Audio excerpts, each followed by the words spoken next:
Hello and welcome to today's webinar presented by PFL. Today's topic is Breakthrough the Digital Clutter, New Thinking on Digital Marketing and Achieving ABM Success.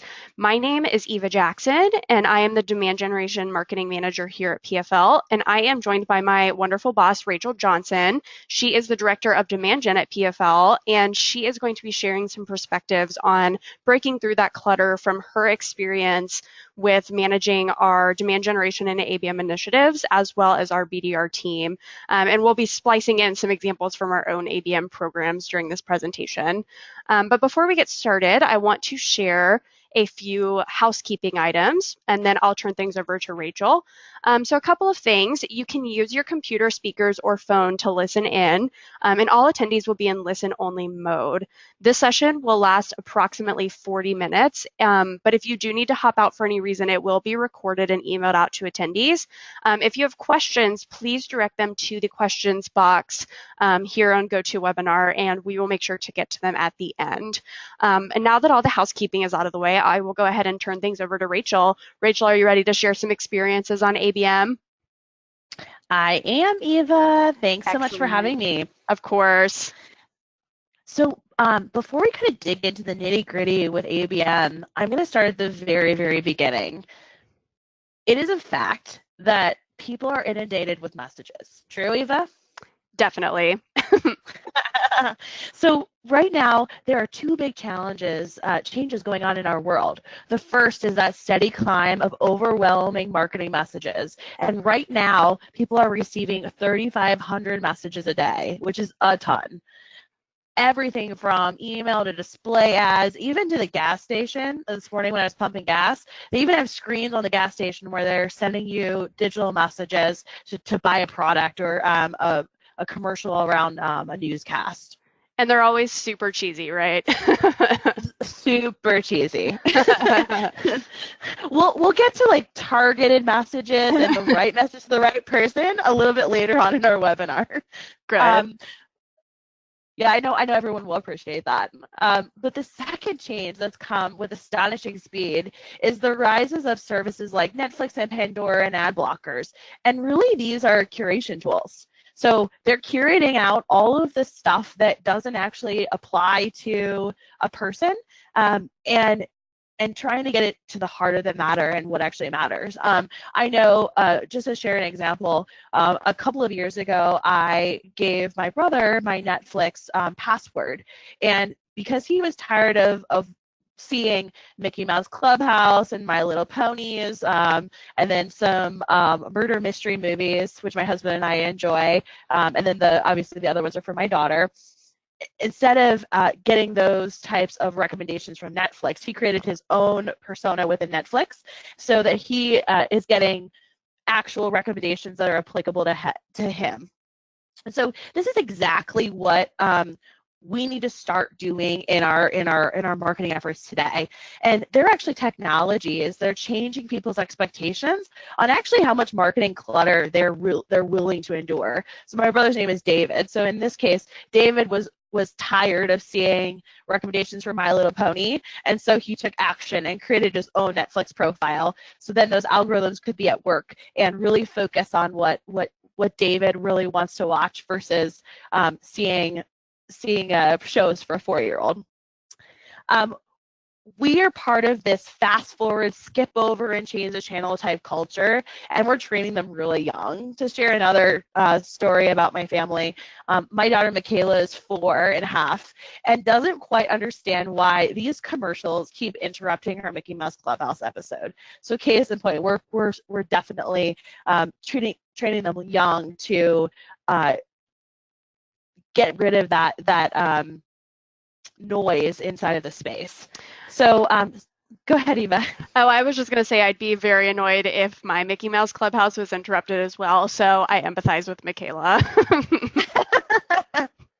So speaking of commercials, when was actually the last time, Eva, you listened to a radio commercial all the way through? Oh, I know. It's not often. Not often. So people have put up with interrupted marketing, and we actually used to be pretty good at it as marketers, and we used to do it through digital. But when the rise of that self-curated, personalized experiences, kind of as I shared with my brother David, um, they don't really have to. They don't really have to do it. So, Mm. newsflash, people expect those relevant and personalized communications. So, let's talk about the inbox dumpster fire. There is really big business and people are making lots and lots of money and actually whole businesses around it with that curation. Ad blockers will actually cost marketers about $70 billion by 2020. Think about that for a second. 70 billion, that is not a small number. So why? So the state of my inbox 3 years ago was you would look at an email and you would decide whether or not it was relevant, and then you would use that little flag feature in Outlook if you wanted to save it for later. Also, I am a folderer. I don't even know if that's a real verb, but I like to put things in relevant folders. So like Eva has a folder, we have a folder for our demand gen team, my BDR team has a folder. So I try to folder my inbox so that when I'm going back and looking for something that's relevant, I know where to look. But that like curation of my inbox takes a lot of time. And I don't know about you all who are listening in, time is my most precious resource. So there's actually a business that has made a whole marketing creation and business strategy around exactly what I just mentioned. And it's called SaneBox. So it actually curates inbox for you. And I'll probably need to look into this in 2019 to ensure my sanity next year.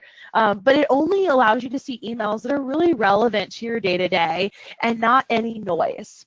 So if I could just cut through that clutter and only see the messages that were really, really pertinent, I know it saved me a ton of time and I could focus on the things that matter. So the modern inbox is not where you're going to grow a company, engage with customers, build your career, and without some help from some other marketing channels, your marketing programs might end up in that dumpster fire there. So let's talk about the multi-channel plan. So this is how you make sure that those marketing efforts are actually singing in perfect harmony together. So when digital and offline channels work together in perfect harmony, response rates skyrocket. You see on here, boosting response rate by 4x. I would sign up for 4x. What about you, Eva? Yes. We already get 4x, Absolutely. Rachel. What are you talking about? Maybe I need to check our demand gen dashboard. And then email click rates triple, which is also amazing when a lot of people are receiving between 1% and 2% and on their click-through rates and open rates. And also seeing a lift in engagement. So brand recall goes up, which is really critical, especially in the B2B space, when you leverage those multiple channels. So you'll see phone, email, website, and chat features on this multi-channel plan are much more effective when you kind of use them together. So how do you really put that together, that multi-channel plan? And that's where we're going to spend some time today. So first, there are some things you need to know before you can live outside of that dumpster fire inbox. And they look a lot what you need to live inside of the inbox. And you'll see what I mean in a second. So here's really your playbook as to what you need to do. First, you need to know your customer. Who are you actually talking to? Who do you want to talk to? And how is that different than what you're doing today? And maybe on a broader level, like what does that company look like that person is part of? Next, making sure data is clean. I know every marketer is so tired of hearing this, clean data, clean data, clean data, but it really, really makes a difference. And we'll dive into that in a second. Next, your ABM strategy. And this is where Eva's our resident ABM expert, and she'll dive into PFL's ABM strategy and kind of how we get started and some tips and tricks a little bit later in the webinar. And then finally, and this is the hard part, the orchestration of those channels. So let's unpack those a little bit more. So you need to know your customer. Personas, which we'll talk about actually on that next slide, are really important to tactile marketing because frankly, this stuff isn't cheap. It costs us lots of money and time to send packages out, and you have to send it to the right person at the right time. And I'll show you how we build out our personas with an eye to tactile marketing in just a second. ABM is the way to align your personas and your ICP with your targeted marketing programs. And this is where the creation of that ABM program that Eva will talk about in a little bit kind of comes into the play. marketing really doesn't work if it doesn't show up in the right time at the right time. So you have to make sure that that data is clean, so you're able to have each of those channels listening to each other. And the easiest thing to do on that list, haha, is orchestrating your channels. And we'll talk about why that's so hard in a little bit. And then even at the end, we'll show you some real life examples of what this looks like to kind of sing in perfect harmony. So let's dive into like knowing your customer and building the best personas ever. So you have to send the right type of tactile piece to the right person, and you have to get it at the right time. So at PFL, we actually created personas, and we gave them fake names like Vice President Victor and Director Debbie and Sales Manager Sam. And they might be fun and cute, but they have real purpose inside of our business. And what we've done additionally to giving them kind of fake names and focus words and reporting structure is focusing on like what are these people's goals and objectives and challenges, and then how as a BDR or an account executive can you help overcome some of those objections that we know that you're going to get asked. And because our ABM program relies heavily on marketing outside of that inbox, as we talked about, we have to know a few other things about a customer. We focus on how our accounts are making their buying decisions. So how Vice President Victor and Director Debbie and Sales Manager Sam are actually making their buying decisions. And cadence and timing is critical when you're marketing outside of the inbox. So you might ask, like, as a marketer that supports a BDR team, like, how does this actually help my BDR team? It provides focus. And if you've worked with BDRs at all, focus is the key to success. So how can I create a predictable playbook for BDRs so that we're making sure that they are able to effectively follow up on those messages, and we know that they're providing the right message to the right persona at the right time. And then I'll give you a little bit of a spoiler alert. We actually do use our own product, PFL Tactile Marketing Automation, PFL's Swag IQ, and then also PFL's PMC products inside of our everyday marketing efforts. And so when I talk about that dumpster fire and making sure that's not you, and having all of those channels sing in harmony, it really comes down to having all of the channels, phone, email, your website, your any other conversations or chats, whether that's on your site, at an event, and then your digital or your tactile channel, so your physical channel, all kind of singing in perfect harmony. And we know that from our experience, when we synchronize all these channels in perfect harmony, that's really where the team sees their wins. So let's talk about ABM for a second. I know, Eva, this is like a subject that's near and dear to your heart. It is indeed. And a lot of marketers, including Eva, turn to ABM as a way to really orchestrate multiple channels all at once, because it's really hard to do if you're manually pushing all of those channels. Eva, could you even imagine having to push all of those channels manually at the same time to create the orchestrated experience that we can do through automation? Don't even give me that nightmare, Rachel. That's not even funny. And I think a lot of marketers would agree that, you know, that is like their worst nightmare, is having to do all of those things manually. But first, you really need the tools in place to know what your customer strategy is. So let's talk about that. So building your ideal customer profile, part B, is really the ICPs. So we figured out the personas. So that's the who within each organization that you're targeting. And then knowing your customer is building out the ICPs. So on the left, you'll see segmentation tiers. So our ideal customer profile from a company perspective actually looks at tiers. So you'll see growth, mid-market, enterprise, and strategic. And one way we actually break up our ICPs is by employee size. I know there are a lot of different mixtures out there in the marketplace, but this is how we've chosen to break up our segmentation tiers. And then the other thing that we look at is we call it a marketing sophistication score, and usually that results in team size. So we know at PFL that if a marketing team is less than 5 people, most likely they're not going to be able to effectively deploy and support PFL solutions. And so we have leverage that marketing team size as a deal breaker inside of our sales process to ensure that we're focusing on the right types of companies that will be long-term and great customers for PFL. And then, so that's kind of our segmentation tiers. So being able to understand kind of those ICPs backwards and forwards and have your team also understand them is really kind of crucial to that playbook. The other thing that is kind of crucial to the playbook is on the tech stack side. So I'm going to go through kind of each piece of our tech stack and where we use it in the funnel, and then you'll kind of see how this plays into the ICPs and the personas we talked about. So tech stack. So at the very, very beginning of the process, we leverage Terminus ads to warm up an account. And Eva's going to provide a little bit more on this a little bit later in the webinar and talk about how we leverage Terminus ads to warm up those ABM, those targeted accounts in our ABM program and provide them right for the picking for our BDR team. So that's the very top of the funnel. And then next we leverage Engagio stages. So unaware to aware to MQA, those are the stages that we kind of monitor from a milestone perspective. And as people move from stage to stage, the BDR that owns that account is made aware of which stage their customer is in.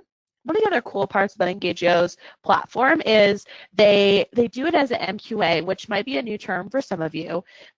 And as you're doing account-based marketing, you want to focus on the account, and that's the key part. So Engagio helps you move from that lead-based model to an account-based model, which is kind of the step one of your ABM strategy, is getting that organizational shift to move from John Smith as an individual person and there's an equal sign in between John Smith and ABC company. I'm just using examples there. But once you can move your thought process in your organization forward to knowing that, John, Tom, Sarah, and Melissa are all part of ABC company, and as a collective view, they all have an MQA score of X, then your organization starts treating those people within the organization differently, and they start prospecting and marketing them differently, and that's really what we leverage Engagio for. Let me move down the funnel a little bit more. So once those programs are activated and we're starting to look for people and accounts to put in those programs, we leverage EverString from an account-based modeling perspective. So some of those, the marketing sophistication score I talked about when we talked about our ICPs, we leverage EverString and modeling within EverString actually to figure that out. So if somebody is a marketing sophistication equals high, and they have more than 5 marketing team members, we know that that is probably a good account from that data point for us to go after. On the flip side, the who, the people, making sure that we're going after the right types of personas, that's what we leverage Lead Genius for. And Lead Genius allows us to focus on the types of personas and the people that will actually buy our solution versus focusing on everybody. So those two pieces together help us form our who and what companies we're going after. Now, from a BDR perspective, the BDRs leverage Zoom Info and LinkedIn Navigator as they're filling in other data points that these two solutions may or may not provide. And they're also kind of double checking a few things. Say, oh, phone number is different from source A to source B. Which one is right? Let me try both. So they're leveraging additional tool set in order to fill in those data points. And then finally, as an execution mechanism, we have a couple of pieces. First of all, as I mentioned before, we do use PFL on a day-to-day basis in most of the roles here at our company, and which is the best prospecting tool ever. And a lot of our BDRs have said, "You mean I get to use the tool that I'm selling?" And I'm like, "Yes." They're like, "Sold. Where do I sign up?" And it's just it's a different philosophy when it comes to recruiting and trying to find additional team members when they get to actually use the solution you're selling.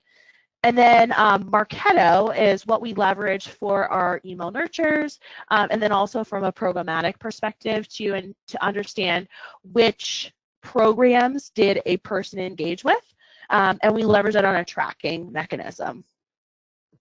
The one part of our tech stack I have not talked about yet is Salesforce. So Salesforce is really at the center of everything we do from a data perspective, and it is I would say our source of truth. We do pull reporting out of it too, but I think for us it's really more than that. So kind of on that note, let's talk a little bit about clean data. Now that we have understood kind of the tech stack, the who, from a company perspective, and then also from a persona perspective, who we're actually going after, let's talk about that data. So good news, you're probably almost there, or at least you're headed in the right direction. And also data hygiene and data cleansing is an ongoing process. Battle or process, you pick your poison in your organization. In our organization, it probably depends on the day, which where we feel like we're at. Your data can always be cleaner. You can always add additional data points, but what is that minimum viable number of fields or type of fields that you need filled out in order to run the programs that you need to and also effectively prospect? And I'll give you an example from PFL. So as I mentioned, we leverage Terminus in order to warm up accounts. Terminus requires the website address inside of Salesforce because we do leverage that integration in order to run those Terminus ads. So being able to ensure that the BDR, the AE, the CSM, whoever owns that account is actually having that information inside of Salesforce is really, really kind of crucial to that data story. So now that we've kind of talked about Salesforce and how we're storing that data, let's talk about data sharing. So sharing data across all of your revenue teams, whether that's sales, marketing, or customer success, and ensuring that this doesn't look the same for all organizations that you're with, and it looks a little bit different. That's okay, but just making sure that you find something that works for you. The other thing that's really been helpful for us is bringing on somebody full time that's really focused around Marketo and Salesforce. There are admins, and it's not leaving it up to group discussion on what are those required fields in Salesforce? What are those required mechanisms within Marketo that we need to turn on in order to make everything sing? And then being able to make those decisions a bit about your data. So as I mentioned before, like what are those required fields? And then what are those, I'll call them deal breakers, that you have to have in order to make those programs run? And then before I actually turn it over to Eva, I'm going to do a little bit of a commercial. I know that the address validation is sometimes challenging for companies, physical address validation. We actually can help people with that. So we have a service that PFL customers could take advantage of, and we found that actually up to 60% of a client's mailing list was inaccurate, and it put the brakes on some of their campaigns. So to ensure that you're actually sending those tactile pieces through PFL to the right people, and they're ending up on the right desks, something to look at as you become a future PFL customer. That was my little commercial. Eva, I hope that you don't mind that I did that. I feel like that's a point of contention with a lot of our customers, and I know also with our internal staff too. Like finding those mailing addresses is sometimes tough. It is, and when you're spending money on a direct mail piece, you want to make sure it hits the right person's desk. I know that direct mail can, there are more efficient and more budget-friendly measures that we'll talk to toward the end, but it can be expensive sometimes, so you want to make sure that address is right.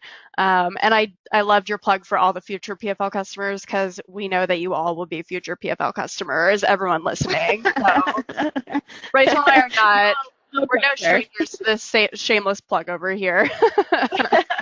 All righty, well, I'll go ahead. Why don't you dig in? Yeah, sure. I was gonna say, why don't you dig in? So I'll take things over for a few and just talk through, once you have this awesome data, once you have your ICP, once you have your personas, how do you actually create that strategy? Everything Rachel alluded to are great foundations for a really robust ABM strategy, but there are a couple of things you need to do to actually make sure that it's documented and put into action. And I'll go ahead and share some of those as well as some lessons that we've learned as we've enacted our own ABM strategy. And then we'll wrap things up with a few examples to help you get started and get inspired. But before I do that, I always like to start off any message or any lessons that I'm doing on account-based marketing with a couple of definitions. This is actually a definition from our lovely friends at Engagio, and I'll go ahead and read it here really quickly. Account-based marketing is a strategic approach that coordinates personalized marketing and sales efforts to open doors and deepen engagement at specific accounts. At its core, this definition is pretty pristine. It's, layers in the personalized marketing, it layers in the strategy of selecting the right accounts, it layers in the ultimate objective of ABM, which is deepening engagement. All of these things are kind of signifying the shift from a very quantity-based, smile and dial, lead-based approach to that more strategic, quality-based, account-based marketing approach. But one thing that Rachel and I did when we started account-based marketing efforts at PFL is we felt that we needed a definition that made sense for us. This definition may make sense for Engagio, but when you're trying to create change within an organization, you oftentimes need something that hits a little bit closer to home for your team. So when Rachel and I sat down, we just really wanted to make sure that there was a definition that was very specific to PFL, and I'll go ahead and share that with you right now. So when we defined ABM here at PFL, there are kind of 4 key tenets that we unpacked when defining what it looks like for our team. The first tenet is targeting a set of accounts based on ideal buying qualities. So as Rachel alluded to, determining your ideal client profile, that's the first step in targeting that set of accounts that you know will have a higher likelihood of having interest in your company. The second thing is finding multiple people within the organization. So what Rachel alerted to with persona definition and mapping, that's the second step, is figuring out who those people within the organization are that you want to interact with, and then understanding how they will interact with you in the sales cycle. So figuring out those personas, how they will influence your deal, the best ways that they'll probably interact with you, helps you understand how you can target messaging to various people within the organization. And then finally, once you kind of have an understanding of the inner workings of that account, working with other stakeholders and departments to move that deal forward and create cloud coverage within the organization. So it's really all about, once you understand who those personas are, targeting them with content that is personalized to the role that they will play in your ultimate deal and your ultimate relationship with that customer. And through this process, once we took that definition, we've really tried to put it into practice. And as we've done that, we've been able to better refine that definition by understanding what ABM is not. So oftentimes as you're making a major change like enacting ABM within an organization, it's important to understand how it's different than what you're currently doing. And sometimes seeing those areas of opportunities and how it's kind of creating friction points with your existing sales process is a key way to better refine that definition for your organization. So here are a few key takeaways that we've had as we've learned what ABM is not for our organization. One key takeaway we've learned is that ABM is not equating one contact to one account. So it's very common in traditional lead gen to get a list of contacts, smile and dial through that list, and then move on to the next list of contacts.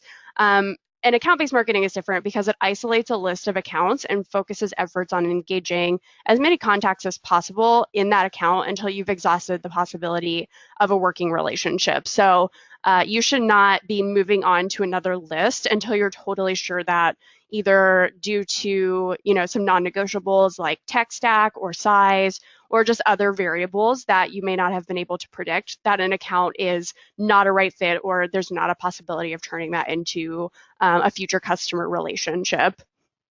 ABM is also not just a tool stack. So Rachel shared our fantastic tool stack that we use for account-based marketing. And those tools are essential for us activating account-based marketing, but we aren't ABM marketers because we use those tools. I think it's very common to want to kick off an ABM program and say, well, I bought this tool, so we're doing account-based marketing now, or, we're doing display ads to our accounts, so we're definitely doing ABM. And while those are, essential parts of a bigger strategy, it's not just having a tool stack becomes your ABM strategy. And it's also not just one program or campaign. So account-based marketing requires expert sales enablement, so they know what tools and programs are available to them to create that cloud coverage and that personalization that will move the deal forward. We have a target account program. It's more of a programmatic, automated approach to ABM. As you see with this pyramid, the more ROI there could be on a deal, the higher level of one-to-one investment an account really requires to enact an ABM program. But we always caution our reps that this target account program should only be used when it makes sense for the team. And we try to build other kits or other programs for other stuck points that we're understanding in the sales funnel as they are prospecting these target accounts. And we've also taken those learnings and used them to build out more vertical specific ABM campaigns. So a lot of our existing target account efforts work in our kind of B2B technology industry, but that's the learnings that we're getting from that program. We're able to expand into other industries that our BDRs may be prospecting. And with that in mind, one major lesson that we've learned is that ABM is not a straight line. So an account doesn't just go from no awareness to aware to engaged to opportunity to close. This is the wishful thinking, perfect linear sales process that we all aspire and wish that would happen every single time. But the reality is it doesn't. And it's very common for accounts to go from super hot to extremely cold because of circumstances that are way beyond the control of your sales team or your BDR. But it's your job as marketers, it's our job as marketers to work with our sales team and our reps to explore other ways that we can engage those accounts they are working. And because ABM requires a lot of change management, it's not easy. This is a slide that I like to show a lot when talking about ABM here at PFL because it's really true. This is also from our wonderful friends at Engagio.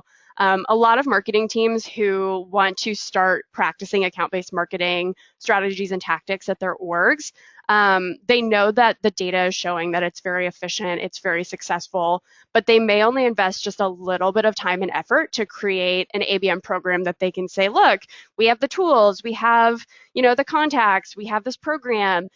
Why isn't it working? And when it's not getting the adoption or success that marketing teams are hoping for, they tend to fall into, as Engagio calls it, the trough of disillusionment or the trough. I don't know exactly how to pronounce that. That's probably bad. But either way, it's a very tough time. It's very easy to resort back to old kind of tactics and habits during this time. But I think the key here is if you do fall into that kind of slope, uncovering the blockers to how to make ABM successful for your organization. As we had mentioned earlier, we sat down and created a definition that was just for PFL's ABM strategy, and we use that as a guiding point when we try to build out new programs and plan for the future. And so if you think about how does this apply to my organization, what are the blockers that we are experiencing in creating change management at our organization with account-based marketing, you'll start seeing those key areas of opportunity and early wins that will unveil a level of collaboration and feedback that is unheard of on many sales and marketing teams. And when I usually give this slope of enlightenment, check the box ABM slide, I also like to follow up with this slide because I think it's a way to inspire people on what it feels like when you win with account-based marketing. So this is a photo that we use obviously when talking about ABM. This is from actually an area in Montana, which is where our PFL HQ West headquarters is. It's called Lava Lake. And I actually took this picture. The hike up to this point was very grueling. And I like hiking and walking, but I had to stop multiple times because it's about a 3-mile uphill hike. And I was doing it with 2 guys, so I felt like the one that was like always stopping. But obviously when I reached the top, the view was gorgeous. It's breathtaking. And it's a very like cliche comparison, but it's worked for our team, mostly because a lot of PFLers are outdoors people, but you do what you have to do. And achieving account-based marketing success is similar in many ways. You have to stay motivated. You have to ask questions. You have to collaborate. You have to think about what's going to happen when you reach the top, so that you can celebrate those wins with the team. And attending this webinar is actually a great first step in staying motivated. So thank you so much for joining us today. Well, thanks, Eva. That was a lot of great information, and I know that I hope that people are feeling inspired, like looking at that view from Lava Lake. One time I'm going to have to do that hike, I think. It's pretty gorgeous. So let's talk about orchestrating the channels. Let's talk about that hard stuff that Eva was talking about. So once you've created that ABM strategy, you need to make sure all of your channels are set up to execute those multi-channel tactics, and we build sweet marketing harmony. I think that's kind of our goal as marketers, is to figure out how do we build that harmony of that multi-channel orchestration. So marketing on multiple channels is really just table stakes these days. So just sending emails, or just putting display ads out there, or I'll even say I'll even put direct mail in the bucket too when it's just done in a silo. Those are all table stakes things that we just have to do as marketers today. To really see results, you have to orchestrate all of those different silos together, so you get that sweet marketing harmony. And this is really no small feat. So it requires resources, time, and a lot of trial and error in order to see that breathtaking view, as Eva so eloquently showed us.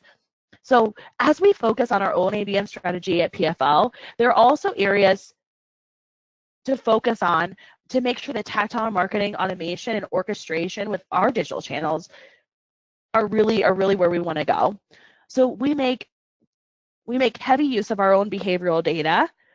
What a future customer does on our site, in our emails, on a phone call, or at a conference is really a data point along that journey, and that ABM journey that Eva kind of talked about. We use all those different mechanisms as a trigger point.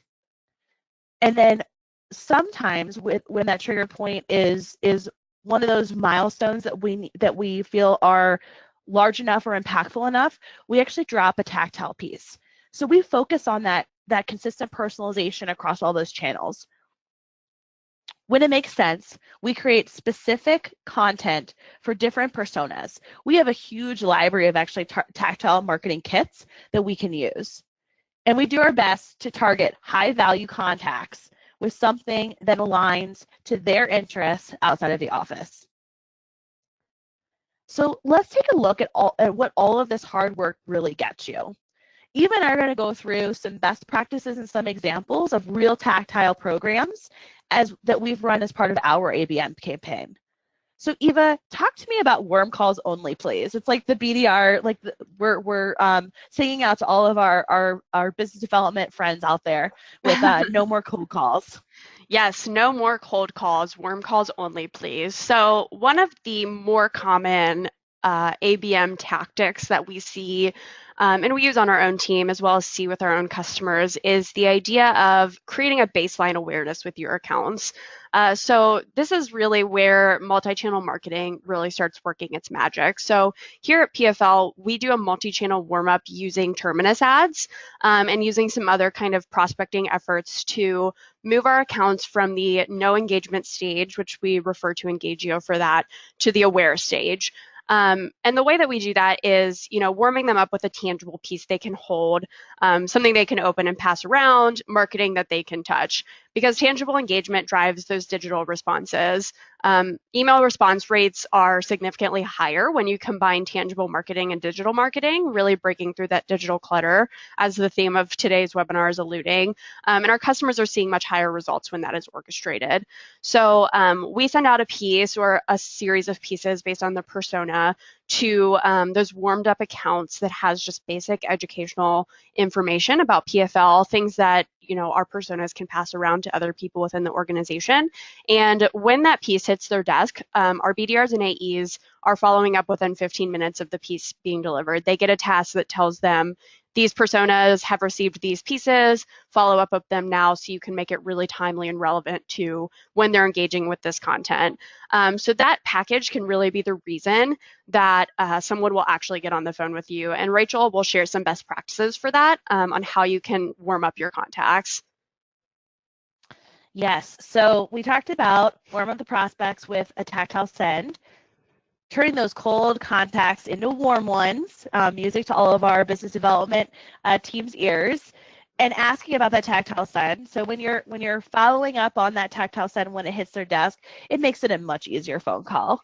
And then keeping the conversation going with the digital outreach. So let's really unpack each of those 3 best practices. So after you've made the first call, start exposing your account to digital marketing. Using those personalized retargeted ads. At PFL, we actually use Terminus, a tailored email campaign. At PFL, we use something called binge tracks, which is based on a person's topic area of engagement. We drop them into a nurture stream in Marketo that helps kind of fill in the white space in between BDR or AE contact points. And then using personalized landing pages for that account. So always balancing resources with the opportunity, but get as nuanced as you possibly can. So instead of the smile and dial type BDR lifestyle, what those warm accounts only please and those personalized touch points really get us is the ability to craft a marketing message and outreach patterns that are kind of tailored to each specific group within your account. At this point, after you've kind of gone through that stream, do not let these warm contacts cool off. I repeat, do not let them cool off, because you've done a lot of work in order to get them to a point where they're kind of ripe for the picking from a BDR or an AE perspective. Those tactile sends really ignites the flame of those future customers and have them engage with you. So when it's the BDR's turn to pick up the phone and follow up on that package after getting that task in Salesforce that tells them to call within 15 minutes of that package landing, it is definitely a warm call. Hey, this is Rachel from PFL. I'm just calling to follow up on that package that just landed on your desk. Do you have that in front of you? That's so much easier than doing a straight cold call. They're aware of you and your business. They have been able to, with PFL, put a face with a name. We put headshots on the bottom of all of our POD cards, the little cards that go in our boxes. So they're actually seeing the BDR that's calling them. They're associating that name with a face and then also a touch point, and really bringing kind of all of that to life. So the other thing with, as Eva talked about with that warm-up, is once they receive that tactile send, maybe the BDR had a left a voicemail instead of actually getting a live connect with that future customer. That person will start to see your brand everywhere. Everything from the website that they're going to any other places on the internet, and then in their inbox as well. So really making that your brand everywhere for them.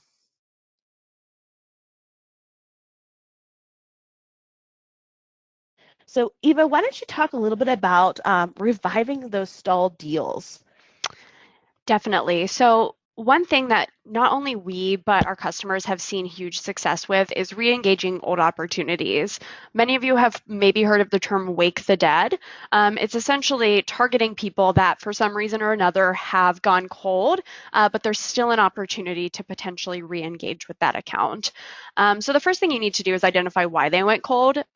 It's as easy as checking the lost reason in Salesforce, but once you understand the trends of why they may be stalled deals, you can take that information and really use it to create tailored messaging that you can use to get those people on the account, get the company back on the phone. So one example that we do here at PFL, and this is actually a kit that we're launching very soon. So for any of you BDRs and AEs that are watching, get hyped.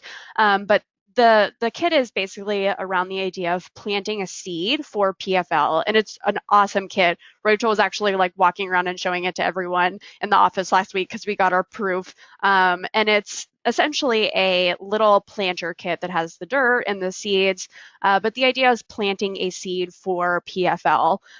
So it's a very great door opener, but it can also be used as a re-engagement tactic for accounts that may or may like they may not have moved forward because of budget reasons. So if our BDR reached out and they said, maybe in 6 months we'll have budget, we don't right now, this is an awesome piece that they can use to wake the dead with that stalled deal. So that's just one example, but Rachel's going to speak to a few more tactics that you can use to wake the dead accounts within your organization.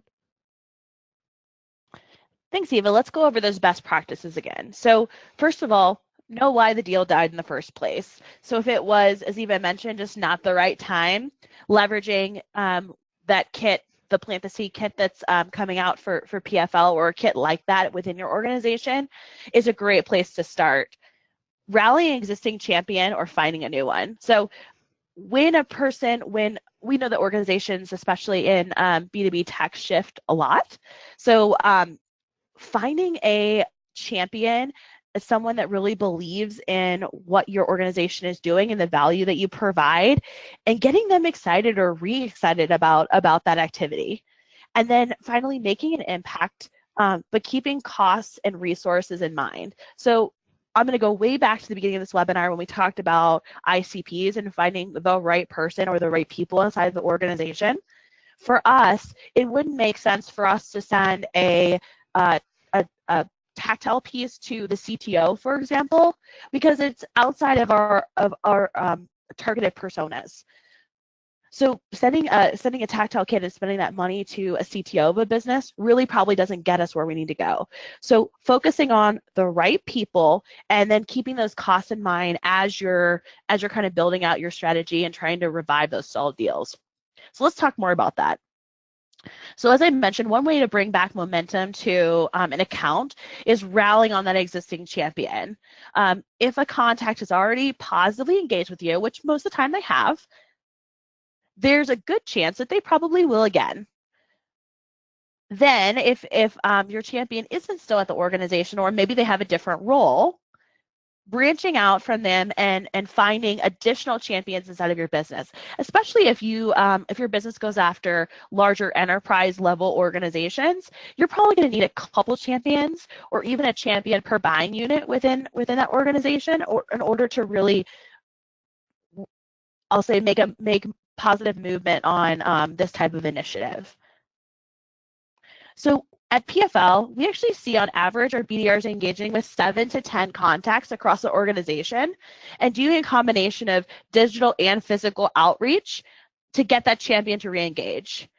If you make the messaging personalized and relevant, and then that champion will definitely re-engage with you. So sometimes an account needs to be jarred before it wakes up. A digital message is easily ignored, but if you amplify the message with a physical touch, for example, with tactile marketing automation, your marketing can really make a splash. So we once sent a case of branded Nerf guns to an entire department of a dead account. The team proceeded to do what really any team would do with a box full of Nerf guns: have some fun. We refer to this tactic as a swag bomb. So one of the BDRs actually called the account, and called the champion from the account a few hours later after the package had been delivered. And although we broke up the office fun, the champion paused to pick up the phone. By emotionally appealing to that account, it created buzz within the entire organization in the account, which really allowed us to reinvigorate that conversation.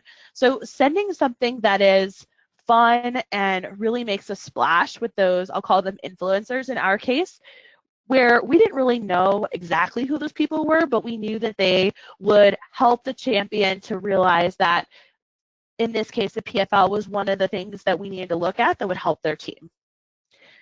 So next, Eva, would you talk about closing that high value account?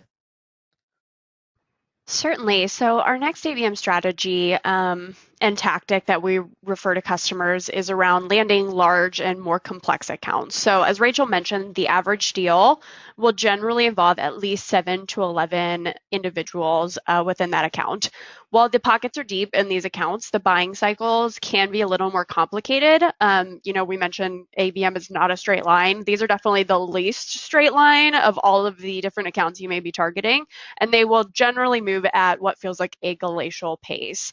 But you can turn those obstacles into stepping stones. And the way to do that is to slice the account into more manageable pieces and understanding exactly who the personas are that you need to target to get in the door and at least get conversations started within that account.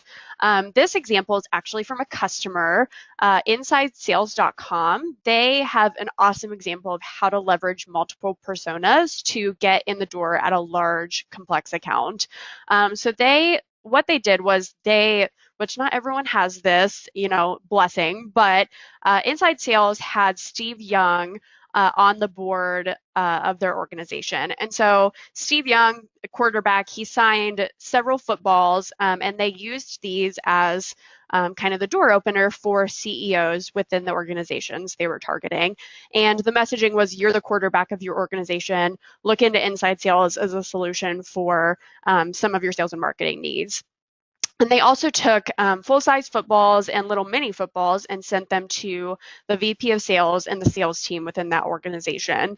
So they took the central theme and they personalized it based on the decision-making ability and based on the value of the persona in moving the deal forward.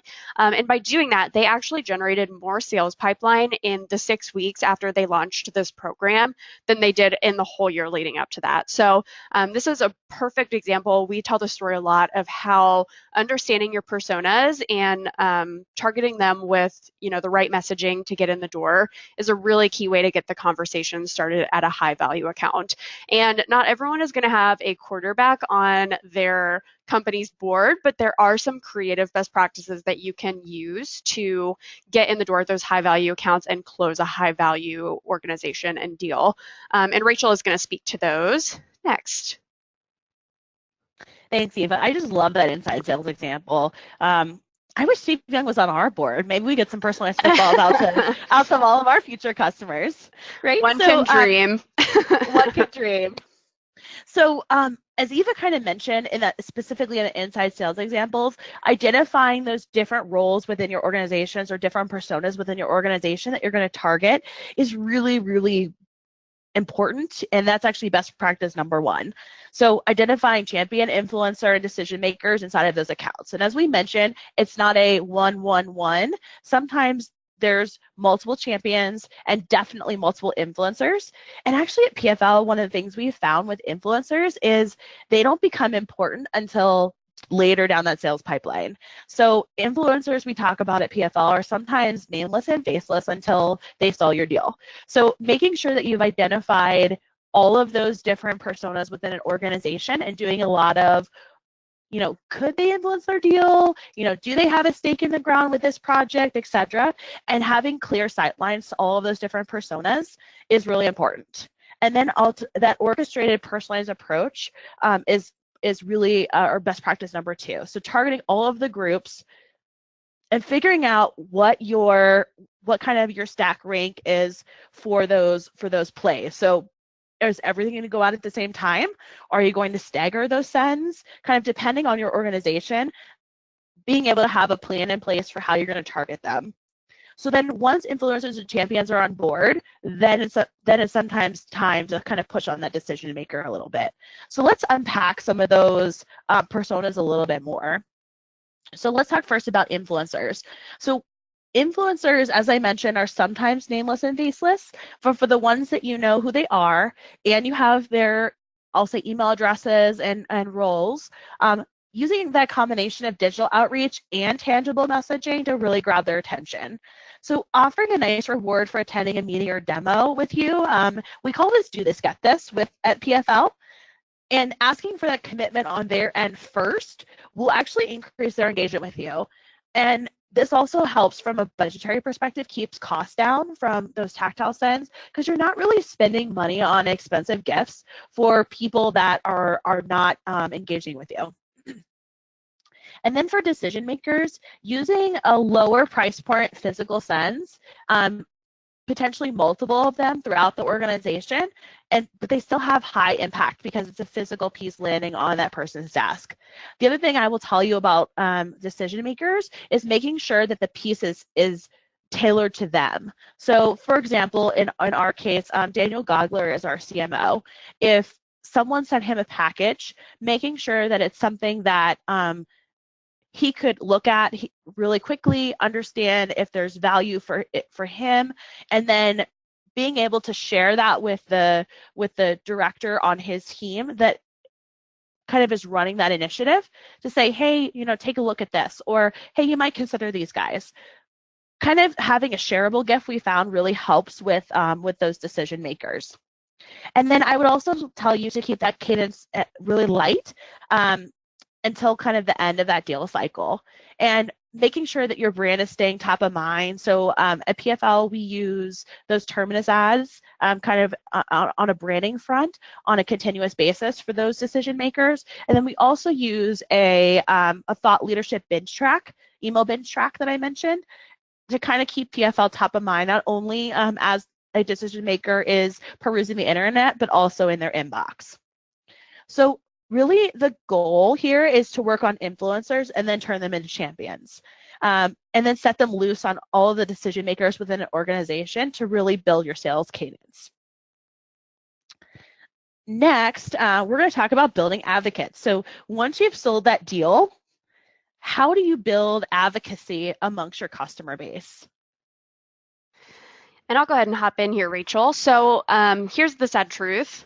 I'm going to get a little bit of a bummer here, but in a large account, you've spent all this time landing that big deal. It's super exciting. You're celebrating, but that's not the end of where account-based marketing stops. In a large account, your solution may be purchased, set up, and ready to go, but your actual users may not even know you exist, or circumstances, again, beyond your control come in, and for some reason, you don't have your champion anymore. You don't have that decision maker anymore. So the real goal here is to build advocates within your new customer organization that drives usage, creates heroes, and expands the awareness of your brand within other people in the organization. So this kit is actually an example of a kit that we send to our new customers. It's very simple in concept. We send a box that says, let's celebrate, and it has the fixings for an ice cream social. Chocolate syrup, it has sprinkles, it has bowls, a little branded ice cream scoop.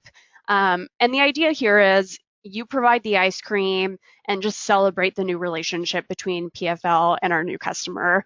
And what this does is it just creates a very simple conversation with others within the organization just to have that awareness that there's this new relationship that will help their sales and marketing teams flourish. And, when everyone likes ice cream, so if you just stop in and say, what's this all about? It's a very simple way for our brand to get mentioned because they can say, hey, PFL sent us this awesome kit. We just wanted some ice cream. Come join us. So it's a really easy way to create that advocacy and just start building the conversation within the org. And if you want to do other kind of ideas to create that advocacy, or if there are other ways that make more sense to drive usage within your organization, that's okay. But there are a few best practices that Rachel is going to share on how you can create advocacy among your new customers in account-based marketing. Thanks, Eva. So I, for one, am up for ice cream anytime. It doesn't matter if it's like below freezing or the middle of summer. I'm up for ice cream. And so, same. And so one of the things I love about that Let's Celebrate kit is the subtle nuance of the PFL brand.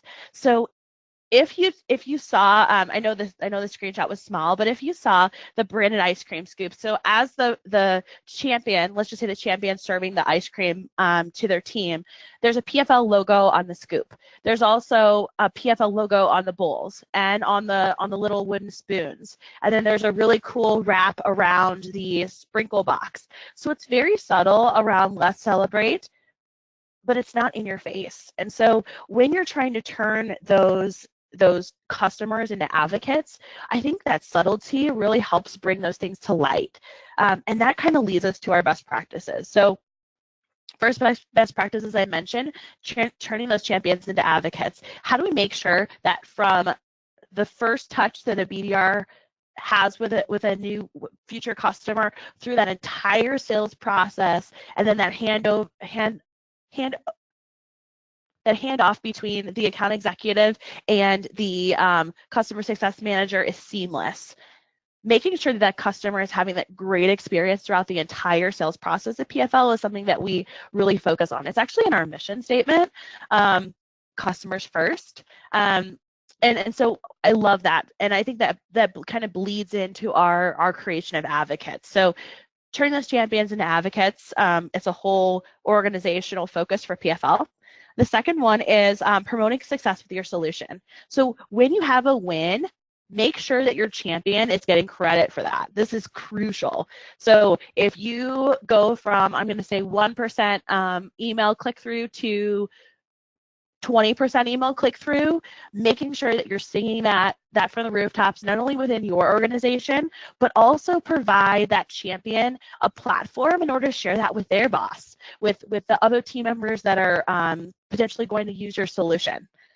And then, as I mentioned kind of before, reach out to those new divisions with personalized messages. So maybe that champion is so happy that they're going to introduce you to somebody in a different buying unit that could also use your solution. That's when you know you really have a true advocate. So as I mentioned, starting with that champion you've already earned, and making sure that that person, as I mentioned, has a great sales process, and reward them for being on board with you. So I know that other customers of ours do some really cool things when it comes to customer onboarding. If you do not currently have a customer onboarding tactile piece and or process that is really streamlined, my suggestion is really fleshing that out, because I don't think you'll be able to build effective advocates without that crucial onboarding experience for customers. Next, with targeting users. So starting with digital sends, like an email, targeting everyone that really should be using your service. And then when those people, if you're leveraging engagement, for example, move from 0 engagement minutes to 1 engagement minute to 5 engagement minutes, you're watching them become more and more aware of your brand, understanding what are those crucial milestones for engagement minutes, and then putting a tactile piece or a more expensive marketing piece in place so that when they reach that critical moment, that piece automatically triggers. So for us, it's actually 125. So once they've reached a 125 engagement score, we actually trigger off a tactile piece for that person. And then, as I mentioned, finding new potential champions. So finding potential champions like the ones you already have within an organization that are in different groups, different buying centers, and using formal and informal account mapping in order to figure that out. A lot of times, if a champion is finding really good success, they're going to introduce you to their friends. We always like that happens, right, Eva? I really appreciate everyone spending time with us today, and I hope that you were inspired by some of the stories that we shared and some of the best practices, and to kind of keep that conversation going. If you would like some more tactile inspiration to help orchestrate some of your ABM direct mail pieces and see some of our best plays in action, you can go to bit.ly/ABM plays. For some more great tactile pieces. So first of all, thanks again for attending, and we really appreciate it, and we hope that this will help ignite some flames within you to help break through that digital clutter. So I think, Eva, don't we have time for a couple of questions? Yes, we do. And I have a few that have come in during this webinar, so I'll just go ahead and kick them off and hand them over to you. So the first question is from Amanda. Amanda asks, what are some ways that I can get executive buy-in on my ABM strategy? You obviously need sales support, but the most important people to have on your side when making changes this big is your C-suite. Rachel, any ideas or suggestions that you can give for Amanda? Yes. So Amanda, I would, as I mentioned before, Daniel Gogler is our CMO. And so he has been with our business for almost 14 years. So he has seen a lot of tactile pieces. most people are not as lucky to see all of those tactile pieces come through. But I would say to you, make sure that you're focusing on those target personas. So if, for example, Vice President Victor is part of your personas, package really understanding from a psychographic perspective what Victor really needs from your organization, and then training not only your BDRs, but anyone else who's interacting with him to ensure that they have the right types of tools in place. So they're overcoming objections. They already understand what Victor needs from your organization in order to be effective, and then sending him, putting him into a automated engagement stream, as Eva kind of talked about with our target account program, that focuses on information that would be most applicable to him. And that's kind of where I would start. Awesome. Thanks, Rachel. This next question is from Tom. This is actually a really great question. How can you apply ABM tactics to organizations with more strict regulations like financial services or healthcare? So he brings up a good point, because a lot of our examples are from B2B organizations or tech organizations, but there are some industries like financial services that, even cutting through that clutter or even having digital clutter in the first place is very regulated. So what would you recommend here, Rachel? Yes, great question, Tom. So we have a pretty good group of financial services institutions, healthcare, insurance, kind of other groups that are really, really highly regulated. And actually, once you understand like what are the constraints within a industry that you're prospecting into, that would allow you to provide marketing tactics that support that. So I'll give you an example from our PFL playbook. When we're talking to a financial services institution, we have noticed that they cannot receive anything that looks like a gift. So that would be any of the kits we shared with you today that look like a 3D box. So it comes into the mailroom. The mailroom's been trained to anything that looks like a gift to not actually provide it to the recipient. So instead, we're using flat mailers. So what does that mean? It literally comes in a FedEx envelope, and you can be extremely creative when it comes to what actually goes in that envelope. One of my new favorite products we actually have at PFL, Eve, I don't know if you've seen this, but they're called Love Pop cards. Yeah, those are Yeah, great. they're really, really cool, and I think bringing it up in this example might help Tom.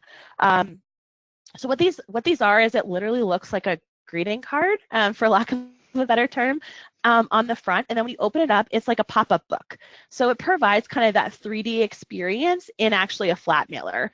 And PFL has partnered with a provider of Love Pop cards in order to help you personalize those. So there are some cards that have like flaps and things like that that you can personalize to fit your brand. So that's just one example of a way that you can provide a flat mailer and still kind of have fun with those tactile sends. Awesome. Thanks, Rachel. I think we have time for one more question. So this one's from Josh. Josh asks, what is the best place to start integrating direct mail into your ABM strategy? All of your ideas today have been awesome, but I only have so much budget each quarter. So for some of those maybe smaller orgs that really want to try ABM tactics or start building an ABM strategy, where are some places, Rachel, that you feel like tactile marketing really packs the biggest punch for those with maybe smaller budgets? Yeah, Josh, I'll answer your question kind of in the reverse of places that I would avoid personally. So, Good way to uh, answer. so we have some customers that come to us and say, I want to drive MQLs or MQAs. And my suggestion to you, Josh, is focus on kind of those milestones that matter. So MQL or MQA is at the very, very top of that sales process. I would focus on optimizing those milestones, such as your SQL, if you have a sales qualified lead, or some metric that's kind of like that, where there is a clear transition between, let's say, a business development team or an SDR team and your account executive. So that's one of the portions of that funnel that we optimize to. And then the other part of that funnel that I'll mention that might be impactful is really after that sale. So how do you, a lot of research is out there, but sometimes it costs as much as 7 to 10 times more to go find a new customer. Why don't you focus on keeping the ones that you have and make them lifetime users of your of your product and your solutions. So I would focus on, just to summarize, those milestones that are really impactful within the sales process. For us, it's optimizing to the SQL. And then also the post-sale, that onboarding experience, also focusing on that is really, really crucial as well. So you're keeping those customers around long term instead of having to go out and always find new ones. That is excellent advice, Rachel. Thank you so much. And thank you again to everyone for attending today. Like I said, we will be sending out this recording via email. And if you have any questions, Rachel's email is here, and we will make sure to answer them. So thank you so much. Have a good day, everybody.